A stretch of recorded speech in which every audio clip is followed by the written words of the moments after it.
Gruesome Magazine. Hello, once again, I'm your host, Doc Rotten, and this is Gruesome Magazine, where we review the very latest in streaming and video on-demand horror movies. Each week, my co-host Jeff Mohr, Crystal Cleveland, Dave Dreher, Christopher G. Mohr, and myself will take a look at various spooky, scary, and gory genre offerings. Tonight, we're reviewing Appendage, streaming on Hulu beginning October 2nd, 2023, part of their Huluween celebration. So this should be fun to find out what the heck does appendage mean in this context. But let me introduce you to my crew, starting off with Jeff Mohr. Jeff, how you doing, sir?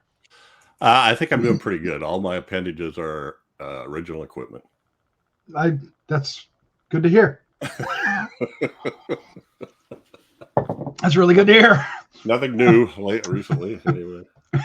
Also joining us is award-winning filmmaker Christopher G. Mohr. How you doing, sir? I don't want to know about Jeff's appendage. Does keep your appendage to yourself, sir. Locked away in the basement. Yeah, locked away from everyone. No one needs to see your appendage, Jeff. Oh no! Oh, this is going off the rails. Window that goes to the crawl space too. Oh, never mind. Is that where you stick your appendage? Probably won't be able to see it. That's where he sticks his appendage, people. He sticks his appendage in that crawl space. Right out there. of context, this is incredibly nasty. In context, when he's very lonely, he sticks it in the crawl space.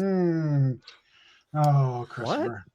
All right. We hope you enjoy not only this review, but many others that we have on the site. And we do, please hit the like, subscribe, share with a friend button. How stupid can I be? Oh, no. They're each free and easy to do. And every click will help us find more horror fans like you. Now, what we're going to do tonight is we're going to start off giving you our first impressions. So those first impressions will be a spoiler-free. And then we'll get into a discussion. And we will get into spoilers. There are spoilers to be had. And then we'll wrap things up with our score 1 to 5 and our favorite scene. Oh my goodness. All right. Eeny, meeny, miny, mo. Which appendage will let this go? I don't know. Let's see. Jeff, sir, you're up first. What was your first impression of Appendage? Wait, you know what? Hold that thought. I got ahead of myself. Let's do the card. Boing. Appendage. 2023, available streaming on Hulu beginning October 2nd, 2023. Synopsis: a young fashion designer's life spirals as her darkest inner thoughts manifest into something gruesome that won't stop growing. Written and directed by Anna Zlokovic.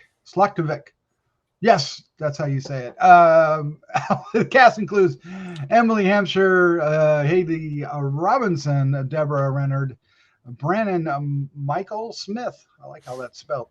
Desmin Borges and Kausar Mohammed and Annie Pisapia. That's maybe an 85. I don't know. All right. Back to you, Jeff. What was your first impression of Appendage? Well, my first impression, and I don't think this is a spoiler because, I don't know, the posters, etc. But my first impression was this is like Basket Case Release 10.0 or something like that. It was like started with a similar premise, but takes it a different way, different resolution. And I thought I kind of liked it. I don't know. I thought it was interesting, and there's a couple of twists in there that worked for me anyway. So yeah, acting was good. I don't know about the I'm not going to make any judgments on the effects. But anyway, that's all I got to say. All right. That's a fairly decent first impression. Christopher G. Mohr, sir. What was your first impression of Appendage?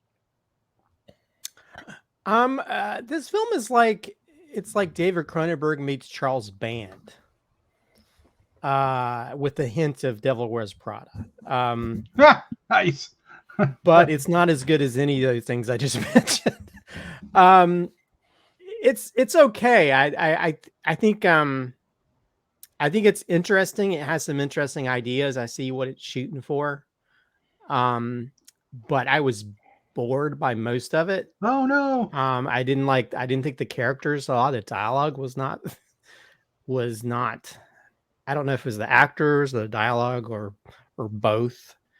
I mean, the main actor, she's almost like she's very Cameron Diaz, especially later on, which I thought was interesting. But so if they ever do a biopic about Cameron Diaz, they should cast her.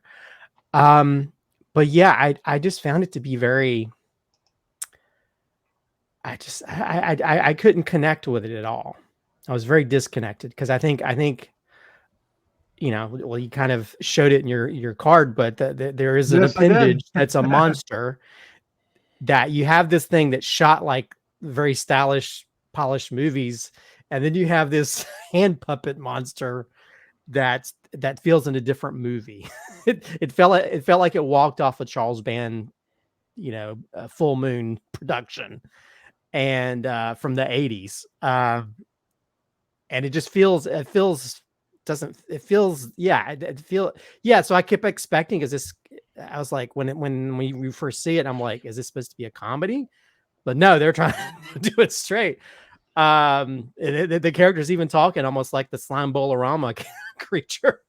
But yeah, I mean, granted, I like the idea of it, which is very Cronenberg and a little bit of Carpenter, I guess, but that wasn't enough to really sell it for me, to where I just kept looking at my watch throughout the whole movie, like, how much longer has this got? Because I didn't find the characters to be very involving, and to where it was like, just get to it. Just get to it. But I don't know. I think it has some interesting ideas in it, but it just didn't. It's an appendage. I don't mind cutting away from me. Nice. So I went into this not knowing as much as I thought I did about it, and I was surprised about the appendage and how quickly the appendage made an appearance and became part of the story. Full on hand puppet appendage. It changes, it grows. A little spoiler there, but the effects on the character I enjoyed. I don't know. I found myself being drawn into it the more it went along. I get where you're coming from, Christopher. It does. It kind of it kind of meanders a little bit in the second act, getting there. But at the same time, when it introduces another character for Hannah to engage with, it's outside of, because we start off knowing her best friend and her boyfriend, and then we have other characters and her mom and her parents, and then we have other characters that enter once the appendage becomes part of the story, and at that point I was fully invested. I was really enjoying it from then on, and then the twists start happening, which are perhaps telegraphed, but at the same time I enjoyed them. I agree with your assessment, Jeff, of it being kind of a loose cousin of that film. That's what I thought of immediately as soon as they kind of shared what the appendage was, and I thought it really ended well and getting there. And then I do want to step into the effects a little bit, because they're a little cheesy, but at the same time, for me personally, that's what kind of made it really entertaining, was just how it embraced the absurdity of the idea before really getting fully into what that appendage would become. So in the end, I have to say I enjoyed it. It's not a perfect film. It's not a great film. And it's a film I would recommend with hesitation, but recommend I probably would. Yeah, I'd have to give it a caveat, a little bit of explanation. Go watch this if you're a horror fan. But yeah, and I don't know what to think of that, of the puppet. It didn't bother me. It wasn't great, but it didn't bother me. It didn't take me out of the movie. I just took it for what it was. And well, what it was representing was so absurd anyway, so it was fine. Right. Well, but I think it does, but it doesn't. I didn't think what it was representing was that absurd. I mean, that was a more interesting concept, but I think with it being the embodiment of it and it looking like it came from like extremely lower budget movie, it stood out to me because it felt like it came from another movie. It had kind of a trauma look to it. Yeah, it had a trauma, or that's why I compared it to the Wishmaster Gremlin in Bowl-O-Rama, Slime Bowl-O-Rama, because it was even like, "Hey, bitch," it was even saying like, it was cursing and saying horrible things and stuff, and it really threw me. I was like, really, this is what they're going for? Because I mean, this felt like a lot of those movies, like from the 80s, it felt like it walked off a different film and walked into this, and then I was like, I almost kind of wish that it had kind of embraced the goofiness of the puppet to where it was more comedic, because there's some moments that made me laugh in the film. I guess we're in Spoilerville, but there's like, we're in spoilers. Yes. I mean, this may be hinting at my favorite scene, but the scene where the two girls are on the bed and they're texting made me laugh. And when they're trying to eat grapes, they're like, "Oh, how do people eat this?" That made me laugh more than anything else. And I think I kind of wish that it had kind of embraced the humor aspect of it much more. But but it also has those darker concepts, and I think that's what the director wrote it too, right? Or yes. Okay. Yes. So I can understand that. I mean, the elements of, how a lot of times we have to embrace the part of us that, the self-hate part, but sometimes we embrace it so much, it takes over and it turns us into a worse person. So I kind of like that aspect of it, because it's the dichotomy, the yin and the yang of our lives. So I like that aspect of it, and it's interesting. And I think once we get to where they explain more of the mythology, that's interesting too, how they can sort of live beyond their twin, and they're almost like vampires, but they have to get their victim almost like if a vampire can only, it kind of reminded me of Dr. Sleep, where you have to, you like they feed off of fear, and then they feed off of, your like extreme emotions or hurt or whatever. So I like that aspect of it. Although I did kind of laugh because I think the first time when the tongue comes out, it looks like a toothbrush. No, it doesn't again. I was like, what is that?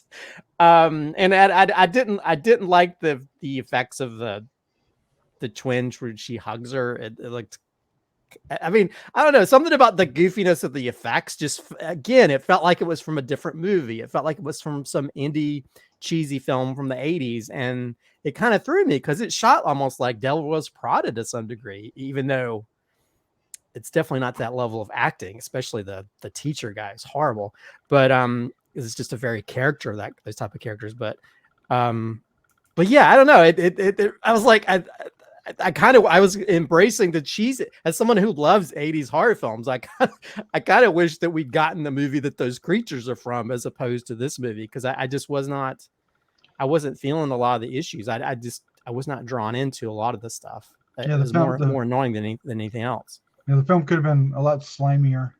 Yeah. I mean, but I like the look of, especially when you get to see the human version of them with their eyes and stuff, which are kind of creepy and stuff. I mean, there's some elements that are kind of cool, but I don't know. When that puppet came out of her side and just started yakking at her, I was totally in. I know, it's like, what is going on here?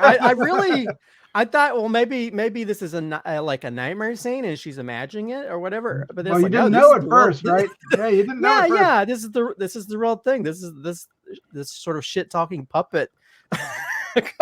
and then you see it like when it's laying down there, and it's just like, I mean, they try to do some little bit of animatronics with the eyes and stuff, but still you can tell it's a puppet, and it's like those boggling things from back in the 80s. Nice. It was filmed in North Carolina. Oh, was it? Yes. Okay, well, It was filmed in North Carolina. I'm looking at the director. I don't know. For this, it's a bunch of shorts and one TV show. So, well, I will say it's she's a Carolinian as well. It's the movie shot very well. It's got some, it's got some good scenes. It's got some, the locations you shot at. It's well lit, so it has that going for it. But for me, it's just the tone issue when you got like this effects that doesn't feel from that world, this otherworldly thing that kind of like, what is going on here? Yeah, I mean, I will say there's a scene where you get to see the shadow of it changing, which I thought was very effective. I don't know if I guess they animated. Yeah, I felt like as it got bigger, it was more effective. It was more effective. Yeah. I think once they become the human version, that's when it became more of the film and that's when it felt more like a David Cronenberg. This felt like had elements of like Videodrome and some of those. Well, I don't know the spot on her dress when she went into work. It was like pus and slime and spot on her dress that from where the thing came out.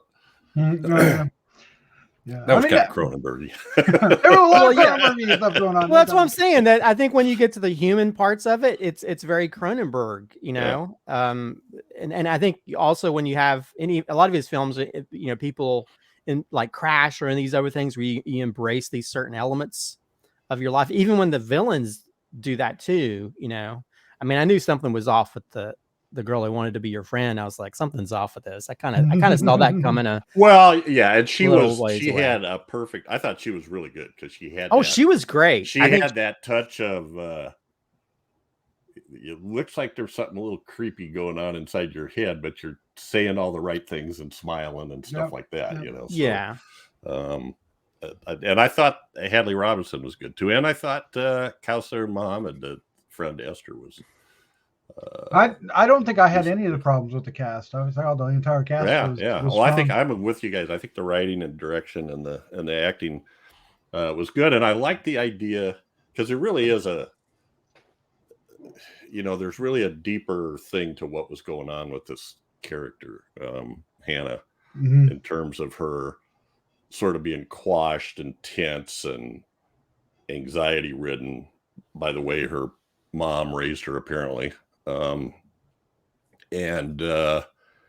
then when this, you kind of had this evil id sort of thing that sort of released her talent. And, I'm really stretching here for the symbolism, but I think that's what they were going for.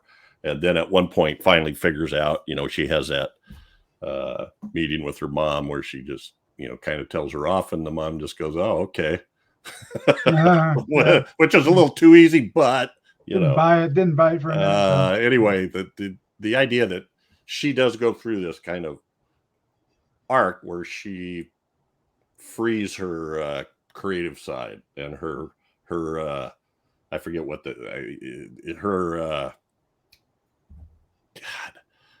I don't have the modern euphemisms on the her authentic self. Let's put it that way. There you go. I like that. Yeah, I enjoyed like when she would perceive things a little differently than they were, like when the friends were at the door, and instead of just standing side by side like they were, and when she looked at them, they were all arms were around each other, and they looked a little more friendly. So that really took me back to I forget the name of it, and I forget who's in it. They're good actors, but an Alfred Hitchcock episode from 60s, maybe late 50s, where this guy had a pair of glasses, and when he put the glasses on, he saw the true person and what they were thinking and stuff. And that's what it kind of reminded me of, because there's a lot of scenes a lot like that, where his wife is like, with the hired hand and messing around. When are we going to kill this guy and that kind of stuff, and they're smiling and feeding them and stuff like that. So it reminded me of that, the way that she perceived that through John Carpenter saw that episode. Maybe maybe put his glasses on. Well, let's go ahead and wrap this up. Let's give our scores 1 to 5, and we'll pick our favorite scene. Jeff, I believe, sir, you are up. I was. I'm going to go 3.5. And favorite scene, I'm going to take the first time I don't know what the hell that thing was. It came out and attached. The tongue? The little tongue thing? The big fat Toothbrush. tongue with the with the Fleshy toothbrush. toothbrush. That freaked me out a little bit. Was not what I was expecting. And from that point on, you knew what was coming whenever they talked about the direction they were going. All right, Christopher, what was your score 1 to 5 and your favorite scene? I'm gonna have to give it a 2.75. I thought it was okay, but I just had certain issues, and I think I had issues with some of the dialogue. I thought, especially the very beginning, it just felt like, oh God, I was cringing some of the dialogue. It just didn't seem. It seemed like those bad like Sanka commercials or something, where people are trying to act like they're buddy and they're not. But I think once pardon the pun, it sinks its teeth into some of the other elements, that's when it kind of gets interesting, but not enough for me to where I was like, I kept tuning out. As for favorite scene, I think I mentioned it earlier. I think when, her evil twin is with her evil other evil girlfriend or sitting there and they're talking about what they're texting, like, ooh, was it eggplant emoji? Water squirt, face, female face. And I was like, oh my God. I laughed so hard. And I was like, man, why can't we had this? This should have had another level of comedy to it that would have. Well, you're right. Those lines that you mentioned were kind of almost like throwaways. At the beginning, yeah. Well, when the two girls laying in bed talking about the grapes, that kind of stuff, it was just sort of.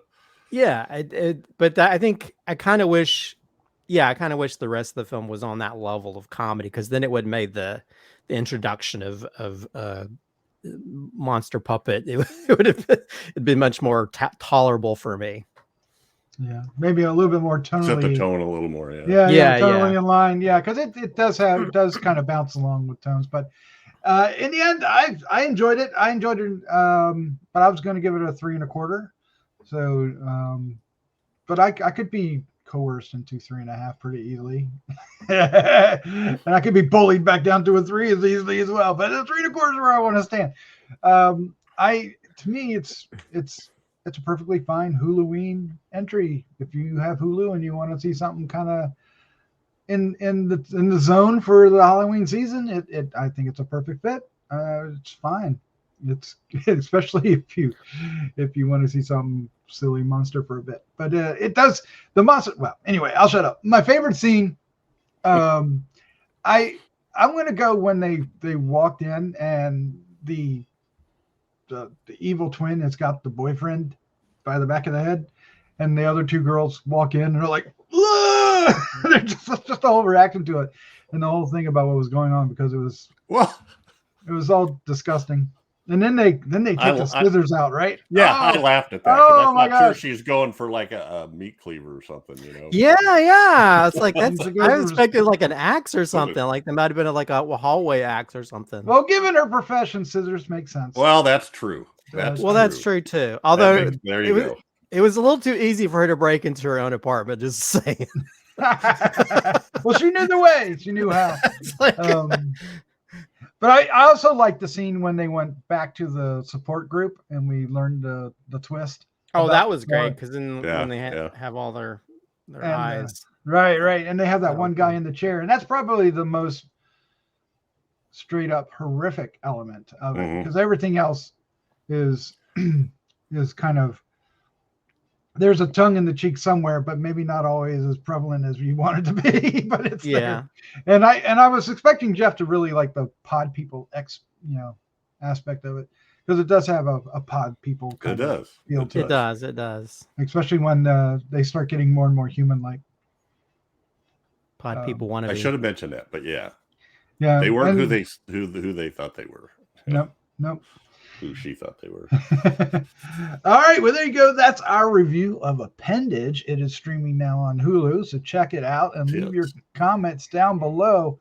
We'd love to hear what you think of this film, and happy Halloween and all that, right? Yes.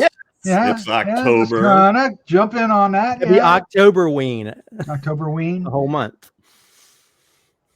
Octoberween does sound like something dirty. Huluween. Jeff, Christopher, thank you for joining me. This is a lot of fun. Yeah. All right, let's say goodnight. Good night. Good night, everybody.